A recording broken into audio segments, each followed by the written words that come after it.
జగన్ కు ఝలకిచ్చిన సిబిఐ. ఒక పక్క వెంటాడుతున్న ఓటమి భయం. ఆంధ్రప్రదేశ్లో రాజకీయ రణరంగం ఎన్నడూ లేని విధంగా ఉంది.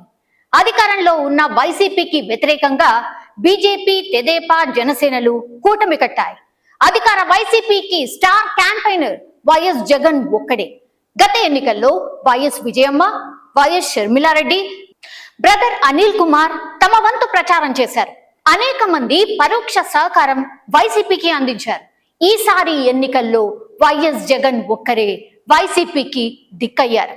ఇక ప్రతిపక్ష కూటమిలో చంద్రబాబు నాయుడు రోజుకు 2 లేదా 3 భారీ బహిరంగ సభల్లో పాల్గొంటున్నారు. జనసేనాని వారాహి విజయ్ యాత్రను జోరుగా ధీటుగా కొనసాగిస్తూ ఉండగా కేంద్ర మంత్రులతో పాటుగా నరేంద్ర మోడీ, అమిత్ షాలు కూటమి ప్రచారాన్ని త్వరలో మరో లెవెల్ కు తీసుకుపోబోతున్నారు. ఇక ఇండియా కూటమికి వైఎస్ షర్మిలారెడ్డి అన్ని తానై ప్రచార పర్వంలో ఉంది. తమ అన్న జగన్ కు ముచ్చెమటలు పట్టిస్తూ ఉన్నారు. కడపలో గడప గడపకు ఆడపడుచు సెంటిమెంట్ తో వైఎస్ సిస్టర్స్ గెలుపు దిశగా ప్రయాణం చేస్తున్నారు. ఇక పులి మీద పుట్టుల జగన్ అక్రమాస్తుల కేసులో విచారణకు ప్రత్యేక కోర్టు ఏర్పాటు చేయాలని కోరుతూ సుప్రీంకోర్టులో సిబిఐ అఫిడవిట్ దాఖలు చేసింది.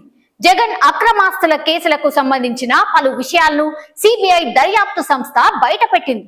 ఈ కేసులో దాఖలైన క్వాష్, డిశ్చార్జ్ పిటిషన్లపై తీర్పులు ఇవ్వక ముందే 6 న్యాయమూర్తుల బదిలీ అయ్యారని, ఈ కేసులో ఇప్పటి వరకు 39 క్వాష్ పిటిషన్లు, 95 డిశ్చార్జ్ పిటిషన్లు దాఖలయ్యాయని, వీటిపై తీర్పులు ఇవ్వడానికి ముందే జడ్జీలకు స్థానచలనం అవుతోందని సిబిఐ పేర్కొంది.